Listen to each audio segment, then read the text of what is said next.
Greetings, comrades. I am Admiral Andre, and welcome to the start of scenario number 7 of the US campaign of Transport Fever. In the last episode, we finished off the Great Depression one with the oil. So I know I showed a little preview of what this mission entails, but I think just for the sake of completion, let's just listen to the advisor speak again, and then we can get started with the space race, which is an exciting one because I really enjoy that one. So let's go. Business is brisk high in the skies. The invention of the jet engine has revolutionized aviation. Civil aviation is experiencing an unprecedented boom. Travelers can reach even remote destinations by plane. The train has had its day as a mode of passenger transport. Despite large distances becoming even easier to cross, certain places are inaccessible. The Iron Curtain separates east from west. The great powers have divided the entire world among themselves. Now all that remains to conquer are the skies. Before the Russians do, let's reach for the stars. So there are 2 medals that I missed last time. The airsick one. Complete more than 30 parabolic flights, which we'll have a look at once that comes up in the mission. And I think 30, that's quite a lot, so I'm not sure if we're going to make that again. Meteoric rise, own more than 100 million. So this is now a different situation from the previous Great Depression mission, where we had to never have more than $75 million. So now they're asking us to exceed 100. So we do want as much, as many sources of income as possible, but also at the same time we have to be a bit conservative with our spending so that we don't really, keep handing out the money like last time. Moon landing is one I want, so this is again the timing as always. So we have to finish this before 1970, which again, this, if you've seen any of my previous series, for example, the Buzz Aldrin one, you'll know that this is something I'm very interested in, this whole thing to reach the moon. And yes, so that's something that I did in the Buzz Aldrin Space Program Manager. I did manage to beat the Russians and land on the moon before 1970. So this will be a fun, trip back to that. Satisfied scientists, there's going to be a conference and we must make sure it's a success. And eco-friend, avoid the highlighted nature reserves with all land vehicles. So that is easy to do. So let's go. We find ourselves in the Pacific Northwest and the 50s are drawing to a close. Our airline is not yet bankrupt, but it will be soon if we don't do something fast. The planes are hopelessly outdated and their capacities are far too small. If we want to remain competitive, we'll most likely have to renew our entire fleet. If that doesn't help, we'll be left with little choice than to search for new business opportunities. The main thing is that it's something where those eco-fundamentalists don't keep getting in our way. They're spreading like rabbits. So they just say 5 medals can be earned, which we've had a look at already. So let's just start. The Douglas DC-4 is pretty, but it's far too sluggish. Our friends at the Boeing Aircraft Company are hard at work on jet aircraft for passenger aviation, but they're still not quite there. However, there is an alternative. A completely new kind of aircraft entered the market recently. The Comet, the first ever jet airliner, reduces previous journey times by half. It is built by the British, but let's not nitpick. Now they ask us to replace the DC-4 aircraft in our fleet with this Comet, and we just basically have to sell the old ones to phase them out. So let's have a look at the map quickly. So we start off in the airline industry, much like, that's a bit of a spoiler there, but in the European mission there's also one that we have an airline, which is another of my favorites. So we just have to have a look quickly. So we're in the northwest of the US. So Washington State is down here, Seattle, of course, and Victoria. So this is, of course, in Canada, and Vancouver as well. So the border would probably lie somewhere here. And yes, so it's 2 countries that we're dealing with, which is another nice aspect, even though the politics never really enters into the fore in Transport Fever, which is perhaps for the best. Now each one already has an airport, so luckily we don't have to bother with that. And let's just see here. So we've got one here. How many aircraft do we have? Let's just get this overview quickly. We've got 3, and they're making a loss. So all I'm going to do here is to sell, and that's it. So if I let the clock run, they'll just go back to an airport and be sold. These areas here are the ones that we have to avoid for the so-called eco-fundamentalists. These are the nature reserves, which again is much like what we had before with Panama, where we had to protect the golden frog, and it was also in reserves like this. That's easy enough, we just work around them, not a problem at all. So I've basically phased out the DC-3s, and we just have to buy 3 comets, that's it. So that's quite easy. Let's just have a look at our route. We only have 1 line. I'm just going to pause it here because time is always valuable. At the moment they're flying Vancouver. All of them are connected together. So they stop at the one and then go to the next. But I want to change this. So I'm going to delete this line. And what I want is an individual line for each airport, just because I think that works a bit better. So it's going to go from Seattle to Victoria. So that will be a direct connection. So we'll just name that.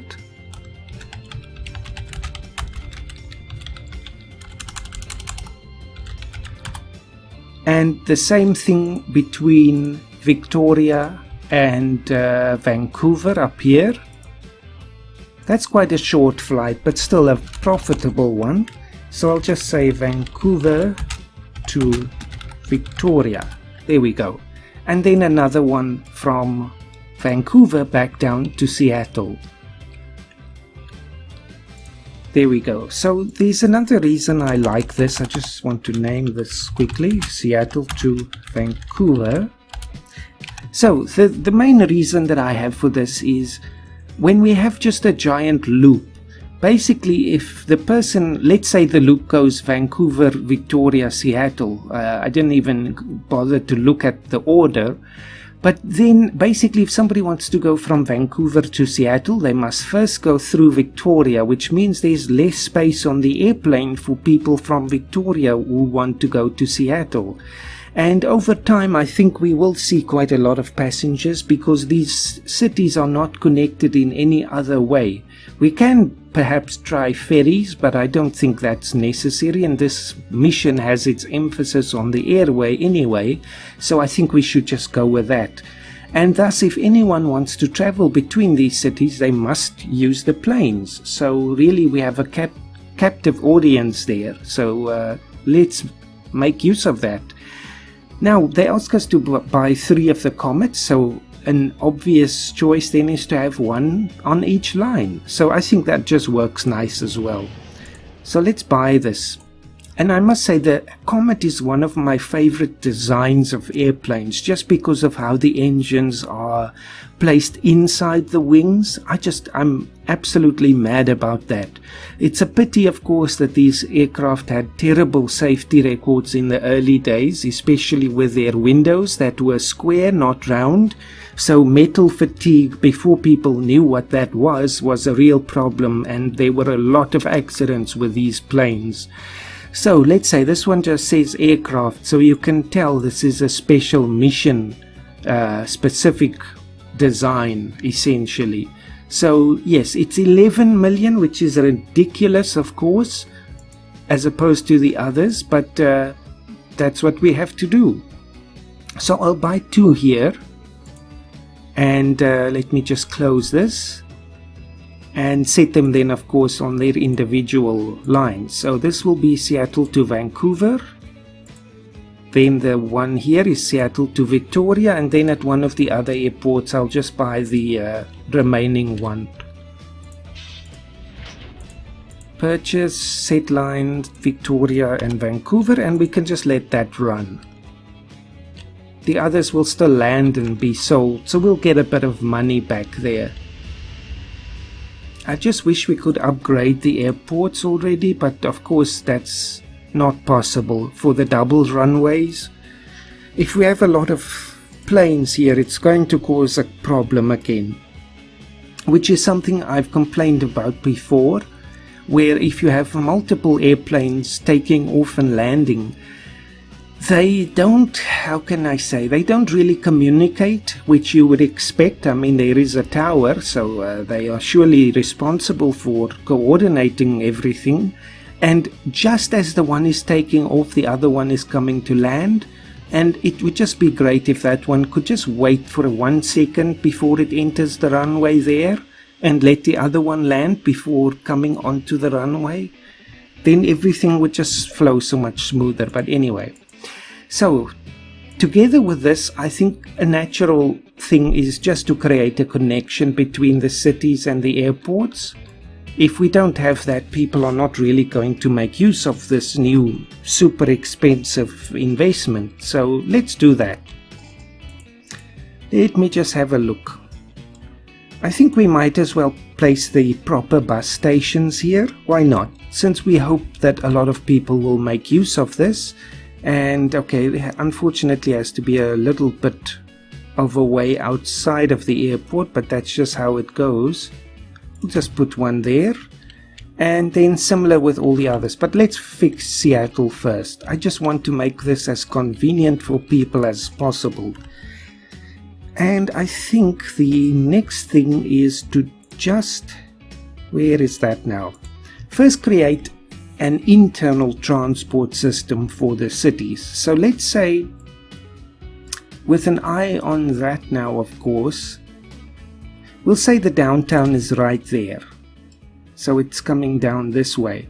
Then there's going to be a stop down here that then goes to this side there, up here somewhere, so as many people as possible can be picked up. I think let's put it on the other side as well. That just creates one stop on both sides. Then it's coming up to there. It then splits down here. It is quite a big city, so I think it will really help us to cover as much as possible. Then just one there as it goes back. I think something like that. We'll just see what this looks like quickly. It's so important just to get this going. So if we have this one first, then that one is second, third, fourth. Then it comes back here. Then it goes up to this neighborhood, this one, and there. Let's just see, how does this go? Okay, it just goes around. That is not a problem. Then we might as well put another stop right there. Just because. And then this will be number 10, I think. Add station. Perfect. So yes, it just covers the whole town like that, or city really. Now separate from this line, I want an airport express. So it will just go, it will decide which side to use to the airport and then back again. This will just mean that we don't have to take our normal city transit bus and divert it all the way to the airport and then clogging it up with people who want to go to just their normal work. So I'll just say this is Seattle Airport Express. The other one I didn't name yet, so this is just Seattle City Bus. Great, so that's taken care of. And again, like I mentioned once in a previous video, you can tell those airplanes are mission specific because they don't have pictures. They just have these blank little cards here. So yes, we're going to encounter something with them very soon. Let's just have a look. I want to purchase the vehicles before I move on to the next one. So as always with the start of a scenario, there is a bit of housekeeping, but if we just pay a bit of attention to this and set it up nicely, it's just going to make our lives much easier later in the mission. And our bank balance, of course. So what do we have? The twin coach. This is now 55 when we left off in the last mission. Our deadline was 55. So I love how it just flows directly into this mission. So I'll buy, let's see, if we have 11 capacity, so I don't know. Let's make it 10 again for Seattle, the city.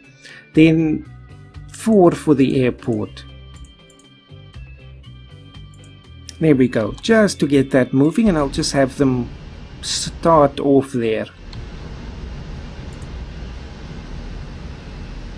Anyway, they can just continue once I finish the other ones, because I do think, again, this is very necessary because the airports are a little outside of town. So let's just work on Victoria quickly and just have a look again. So the airport deserves its own dedicated station,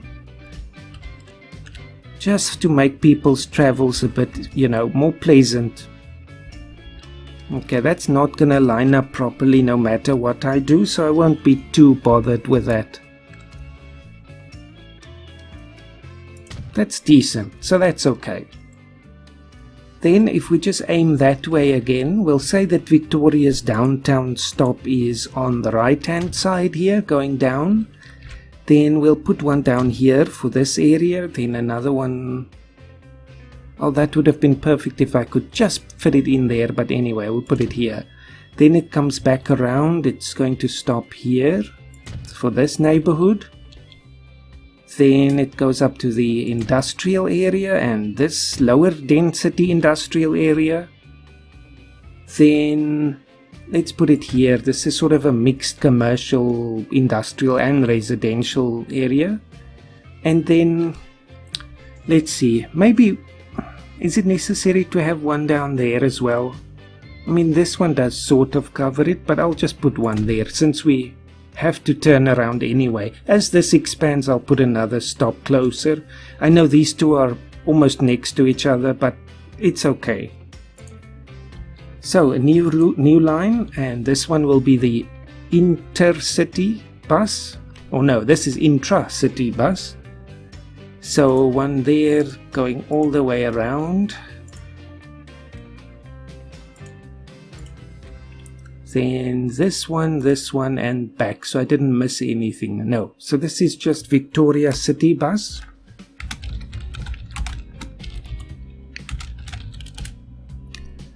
And a very simple line from downtown to the airport.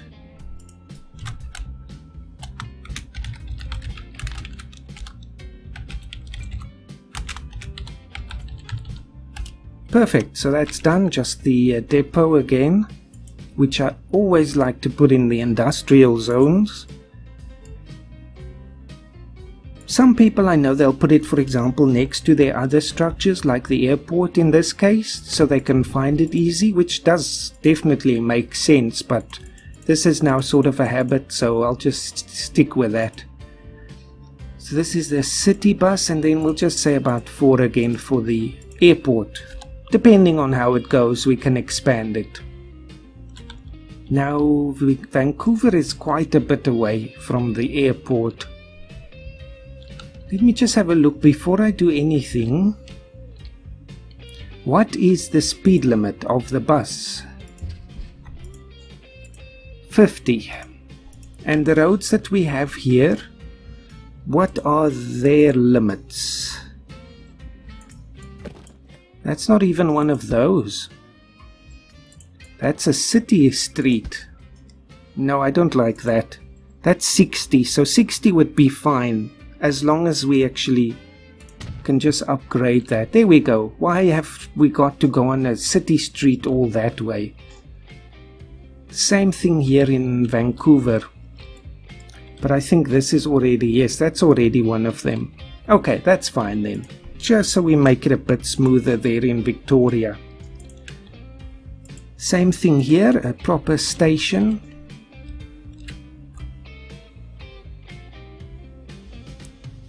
Still a bit of a walk, but at least easier than walking from the town.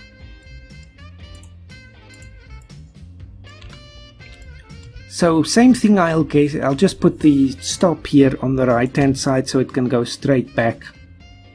So from here it's going to stop down in this quarter, turn up to, let's say, there. Now we go to the workplaces and straight through to that area. This is very, very vital for us. There's a lot of people living here, so I'll put it right by their doorstep. And one up there, then it can turn back. Great, so we'll cover basically the whole city again.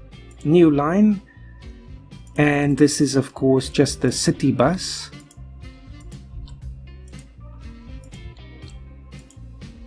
And have I got it all? I do.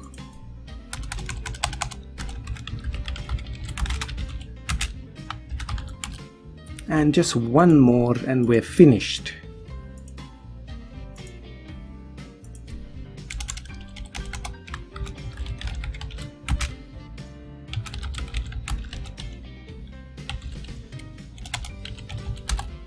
Great, so just the depot now again. Just somewhere here.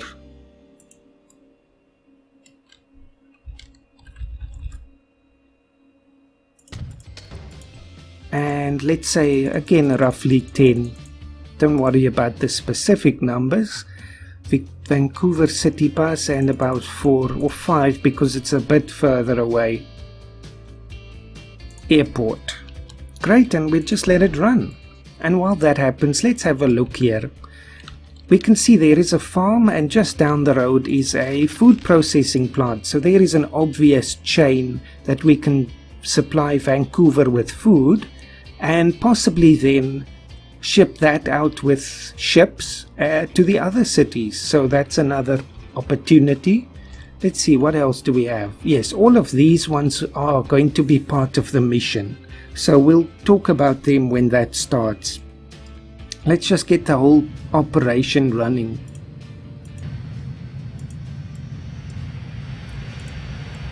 Such a lovely plane. I just am crazy about it.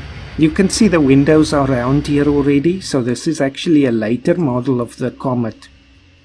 But for the purposes of the mission, we pretend it's not. And it's going to hit the mountain.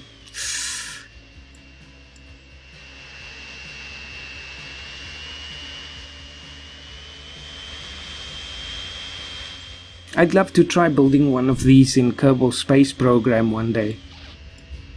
It should be doable by placing the windows in, not the windows, the engines inside the wing.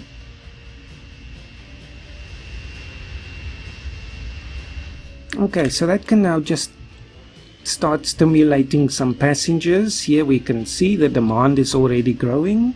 Just turn this off. The British just cannot be trusted. The Comet has broken its promises. In fact, it's broken in general and has fallen from the sky in pieces after just a short time. We were able to make makeshift repairs to the things, but now word of the accidents has spread. Not exactly the best advertisement for us. We should look for alternatives. It'd be good to acquire an interest in the Boeing Aircraft Company, so we're soon in possession of better planes. There are some interesting developments underway at Boeing. A new production facility is to be built. What will be produced there, however, is still a secret. If we offer our services in construction, perhaps we'll find out more. And that, of course, will have to do with the space part of this mission. So they're going to be building components for the Apollo missions there. So this is where the production aspect of this mission comes in.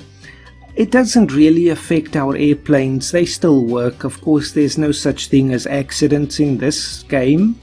And so yes, maybe there's a little bit less demand. I'm not sure what the impact is. They're saying here it's not the best advertisement, but in effect it makes no difference whatsoever. It's just a way to get the storyline moving.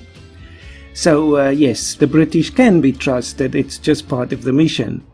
So we have to deliver construction material to the new production facility, which if I click on it is just here outside Seattle. Of course, these things won't be in Canada, so it's the US Apollo space program. Avoid angering the environmentalists by leaving the nature reserves untouched. So that we already talked about, and that's not going to be a challenge at all. So we have to deliver construction material. So let's have a look. So there's the plant. It's actually called the rocket factory, so that gives away the secret. And construction material, let's have a look. So the plant is here, and we of course need either slag or stone. Let's see, where's the stone? The stone is right up there. So we've got the coal here, iron there. So we can make slag. But I think we'll leave that because that will come into play a little bit later. So for now, let's just build the various stops here so we can get this going. And I'll just run it on slow because again, time is of the essence. Let's just say there, I know the landscape is a bit uneven, but that is unavoidable.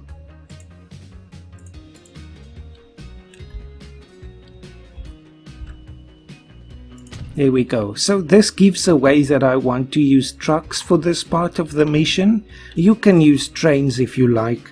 It just seems to me like the distances are still relatively short, and we're getting into a time of history now, at least in the game, where the speed of the various trucks and their capacities are starting to make them more worthwhile for slightly longer distance travel. So I think, let's see, we have our vehicle depot here, so we can just use that.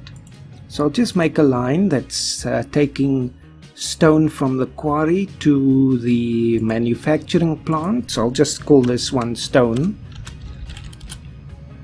And one more to take it from here again out to the rocket factory. So this is just construction materials.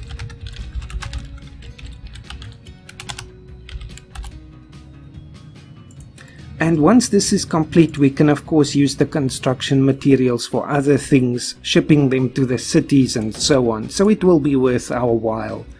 So we've got the Studebakers. Let's just have a look. Stone, so that's what I want specifically, and we'll get about 10 again. I'm not going to bother counting, just more or less. And then after that, I want construction materials. A bit fewer because this line will be a bit shorter. That's it. So they're busy running. And we can just see what the frequency is once it's on the line here, and then if it's still too long we can speed it a little bit by buying some more trucks. What is the speed limit? Let's just see. 60. And these roads are, I think, on the 60 level. Okay, it is the same, and that is 60, so it is top speed. So once it starts passing 60 as a top speed, we'll have to upgrade these roads, but it's not necessary yet. Let's save ourselves the expense before we bankrupt ourselves. But hey, passengers want to fly, despite the so-called bad reputation of the Comet, which is now removed again from our options, so we can't buy any more of them.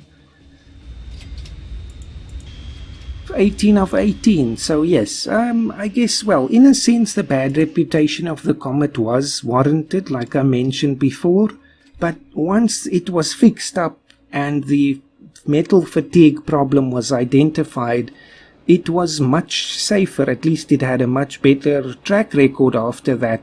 But it's true that its reputation was so damaged that by that time the other new jet plane manufacturers, or at least passenger jet plane manufacturers, could surpass it. And yes, after that the Comet went into a rather backward spiral, at least in terms of its business success. But I don't want to buy any of these constellations now. I want to wait for the jet aircraft. Although there is something to be said with buying them again just because we can move these people who are waiting. Maybe I should have purchased more than 3 of the Comets, but anyway, it was too expensive. You see, there's 36 waiting here already to go to Seattle, and the planes can't carry that many. Let's see, what is the 18, I think? Yes, so that's already 2 planefuls. Oh well. So they are dropping off. No, they're not yet. My buzzer is going off here, telling me my 30 minutes is up. So I think while this is now getting started, let's end the mission off here for now, or the episode, not the mission, of course. And again, I don't want these hour-long episodes. I don't know if that's the best thing. I might just buy a few more of these stone pickup vehicles, just to help it along a little bit, so we don't have to wait too long. But then that's it. I'll drop it off here, and thank you for watching. This is going to be a very exciting mission, I think. I'm very interested in this construction of the rocket. And yes, so please do leave a comment if you feel like it, and hope to see you in the next episode. Have a fantastic day.